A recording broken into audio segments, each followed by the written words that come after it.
terpengaruh, terpedaya, dan terpesona. Termasuk mereka yang memproklamirkan diri jadi nabi, mereka yang memproklamirkan diri jadi rasul di zaman sesudah Rasulullah wafat, itu adalah dajjal-dajjal. Maka saya ingatkan, kalau di zaman kita sekarang ini ada orang ngaku jadi nabi, ada orang ngaku jadi rasul, biar bahasa Arabnya kental, Quran hafal, hadis ribuan hadis hafal, biar pakai serban sampai menyengser ke tanah, bahasa Arabnya fasih, tapi dia mengaku jadi nabi, jadi rasul, kita umat Islam wajib tidak percaya, wajib untuk tidak percaya. Itulah dajjal-dajjal zaman kita sekarang ini. Tidak mustahil mereka datang mempengaruhi orang-orang awam supaya berpaling dari Rasulullah, mengikuti mereka. Nah, di akhir zaman nanti, mendekati hari kiamat, dajjal ini muncul, dajjal kelas kakap, menyesatkan masyarakat manusia untuk berpaling dari Islam, mengikuti seruan mereka. Apalagi di antara datangnya kiamat itu, tanda yang besar itu, turunnya Nabiullah Isa Al-Masih, putra Maryam. Menurut berbagai hadis yang sahih, Nabi Isa Al-Masih nanti akan turun lagi, tidak membawa risalah yang baru, tapi meluruskan risalah Islam ini yang telah banyak ditinggalkan oleh masyarakat. Bahkan ada hadis menjelaskan beliau akan membunuh Nabi, mematahkan kayu-kayu salib, lalu melaksanakan haji dan umrah mengikuti syariat Nabi Muhammad, bukan membawa agama baru, menjadi semacam mujaddid, reformer, menyelamatkan manusia dari bisikan dajjal. Bahkan ada riwayat yang menjelaskan bahwa Nabi Isa berhasil mengalahkan dajjal, mengembalikan masyarakat manusia kembali kepada ajaran Islam yang datang dari Allah, dibawa oleh Rasulullah sallallahu alaihi wasallam.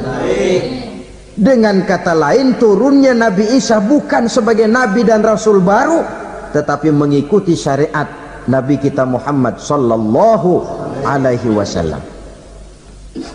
Saudara hadirin, ibu-ibu hadirat yang saya hormati, kemudian apalagi di antara tanda-tanda besar akan datangnya kiamat itu?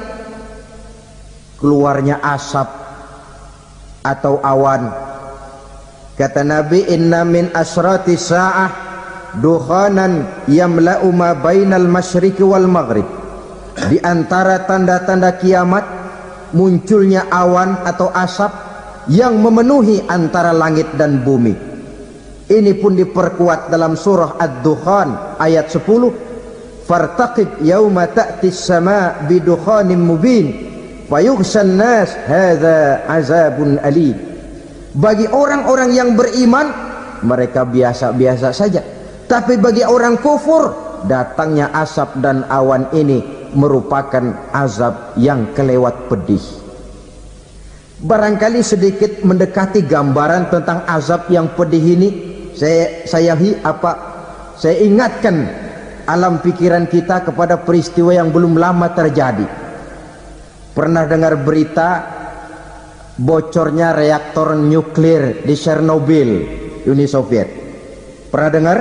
Nah, bocornya reaktor nuklir di Chernobyl yang mengakibatkan ratusan, bahkan sangat mungkin ribuan nyawa. Cuma satu reaktor. Bagaimana kalau seluruh cadangan nuklir yang dimiliki oleh para negara adik kuasa ini diledakkan? Bahkan yang konon menurut catatan, cadangan nuklir yang dimiliki bersama oleh Amerika dan Rusia sekarang ini sudah sanggup memusnahkan 6 miliar manusia, 1,5 kali lebih banyak dari jumlah manusia yang nongkrong di permukaan bumi ini. Saudara-saudara hadirin yang saya hormati, lalu saat mendekati hari kiamat, apalagi tandanya? setelah Nabi Isa wafat, pada saat turunnya yang kedua kali, lalu Allah meniupkan angin sejuk.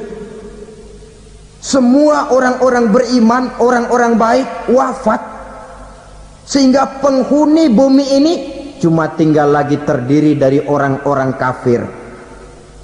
Tidak ada lagi di bumi ini yang bisa mengucapkan Allah. Sehingga dalam hadis qudsi itu ada keterangan, innallaha azza wa jalla yaqulu li Israfil. Allah pernah pesan kepada malaikat Israfil, kata Allah, Israfil, iza sami'ta qailan yaqul Allah Allah fa akhirin nafakh 40 sanatan ikraman liqailiha. Hai Israfil, apabila kau dengar di permukaan bumi masih banyak orang yang mengucapkan Allah Allah, maka tunda sangkakala kiamat itu 40 tahun. Untuk apa? Ikraman liqailiha, menghormati orang yang mengucapkan Allah Allah itu. Wah, jadi karena sekarang masih banyak yang mengucapkan Allah, besar hatilah kita, masih jauh kiamat itu. Tapi jangan lupa, kiamat pribadi, kiamat kecil itu yang nggak kita sangka-sangka. Ajal datang mencabut nyawa, itu kiamat pribadi, dan itu yang pasti kita hadapi, dan itu yang membuat kita tidak boleh bersikap main-main di dalam kehidupan sekarang ini. Saudara hadirin yang saya hormati, tidak ada lagi orang-orang muslim, seluruh penduduk dunia ini kafir. Lalu terciptalah struktur sosial yang berlandaskan prinsip hidup semau gue. Bakal terjadilah prinsip di mana yang kaya menyantap yang miskin, yang kuat menindas yang lemah. Hidup sudah bagaikan di rimba belantara, berlaku hukum rimba, siapa yang kuat dia yang menang, siapa yang lemah menjadi mangsa.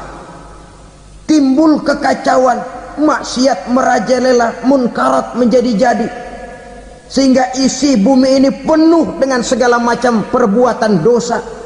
Tidak ada perlunya lagi alam diperpanjang temponya.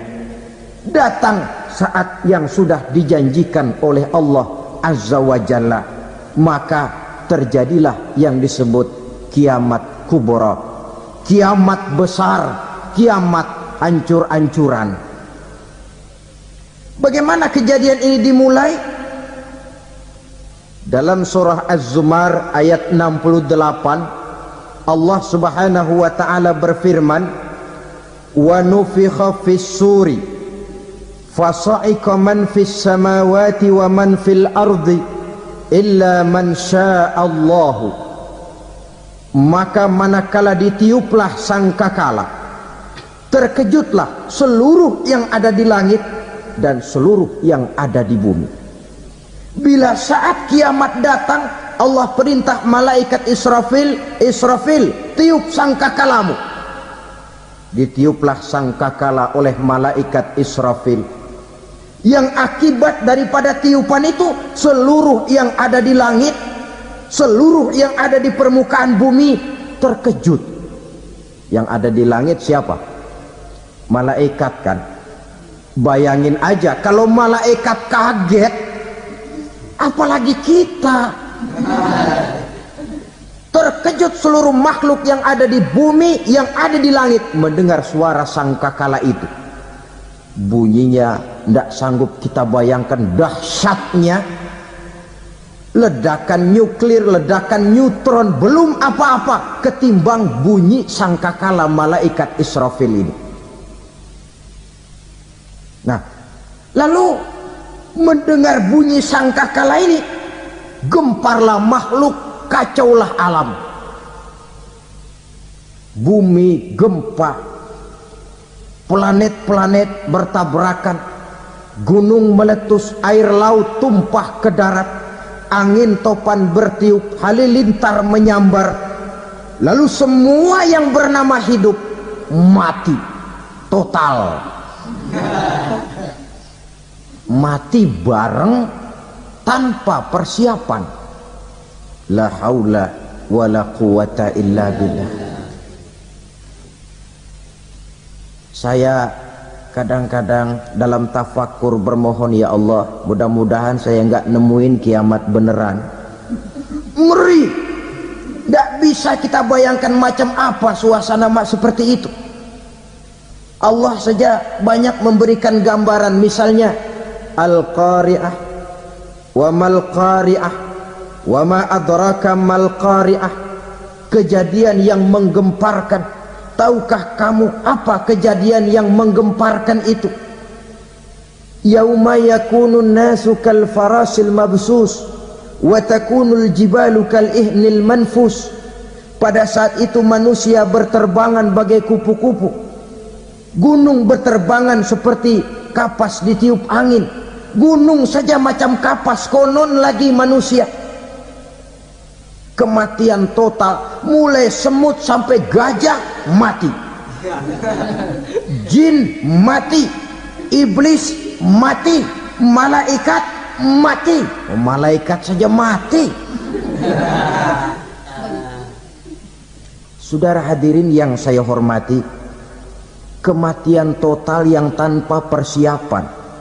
Orang bilang, Pak, kalau mati bareng begitu yang repot malaikat maut dong ya, cabut sana, cabut sini. Itu kalau menurut logika kita, mestinya begitu menurut logika.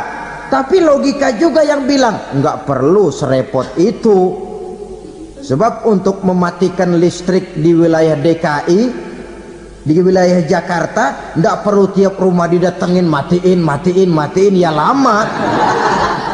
Cukup dari kantor pusatnya saja PLN, tekan satu tombol, gelaplah seluruh Jakarta. Saudara hadirin yang saya hormati, kematian total. Lalu setelah kematian total, planet-planet juga mati, dalam arti tidak bergerak dan beredar. Angin mati, dalam arti tidak bertiup. Air mati, dalam arti tidak ada riak gelombang. Pokoknya semua mati. Kullu nafsin za'iqatul maut, semua yang bernafas mati. Dalam ayat lain, kullu man 'alaiha fan, semua yang ada di permukaan bumi fana.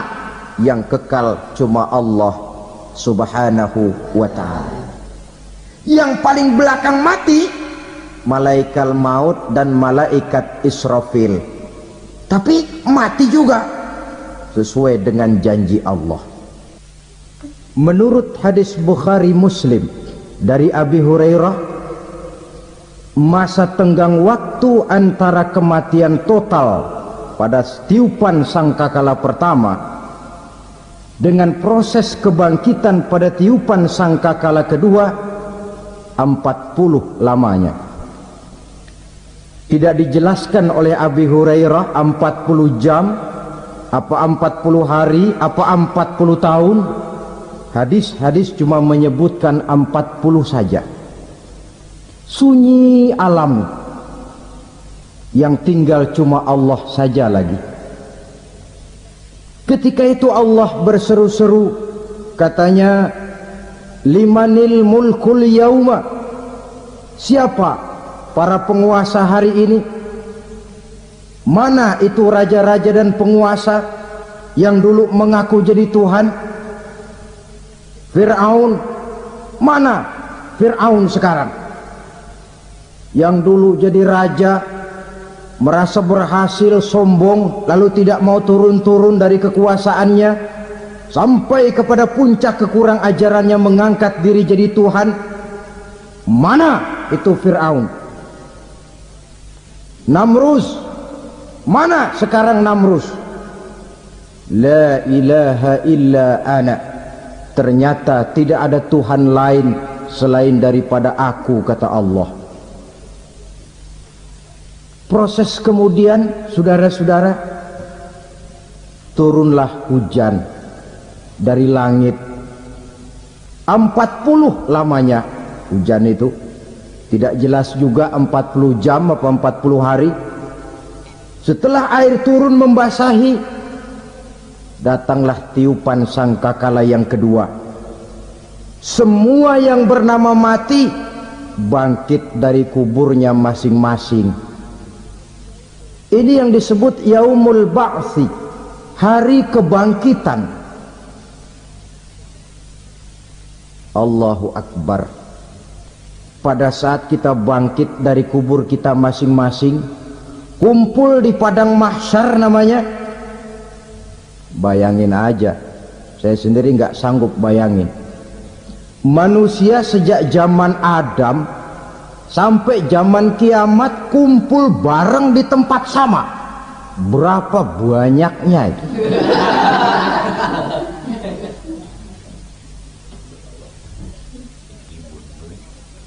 Dan yang luar biasa menurut satu riwayat, pada saat bangkit itu, Masya Allah, roman muka kita berubah, disesuaikan dengan amalan kita waktu di dunia ini. Barang siapa yang waktu di dunia amalannya itu amalan tikus, di akhirat nanti dia bangkit dari kubur, mukanya seperti muka tikus. Gagah betul badannya, tapi mukanya seperti tikus.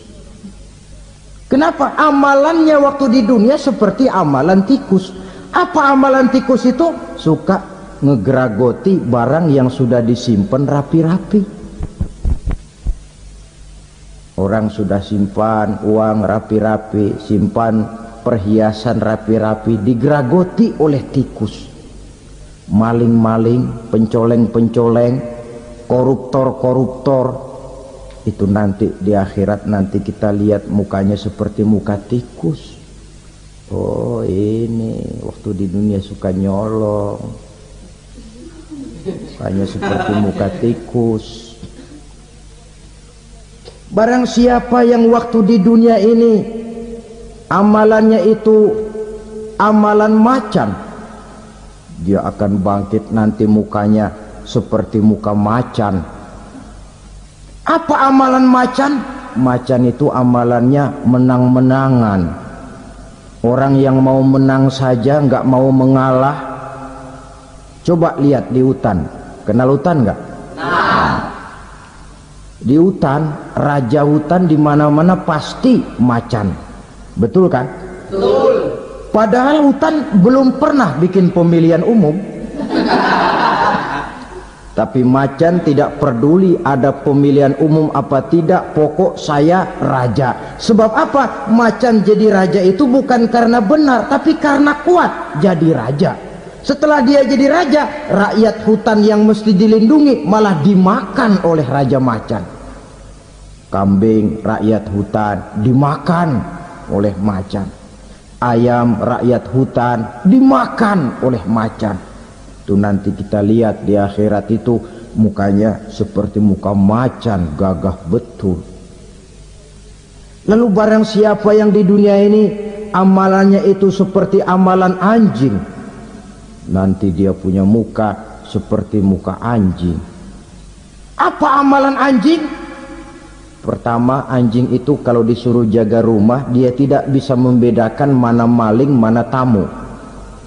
Biar yang datang maling, kalau bawa tulang, anjing kalem. Yang kedua, anjing itu akan setia kepada siapa saja yang memberinya roti.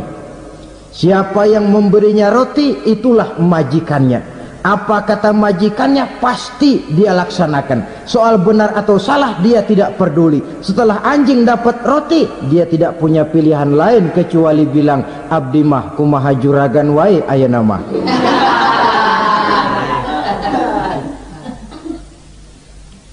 Saudara hadirin yang saya hormati,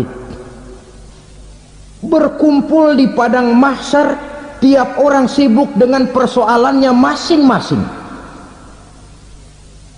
Matahari waktu itu didekatkan oleh Allah, panas luar biasa. Ada yang saking panasnya itu mencucurkan peluh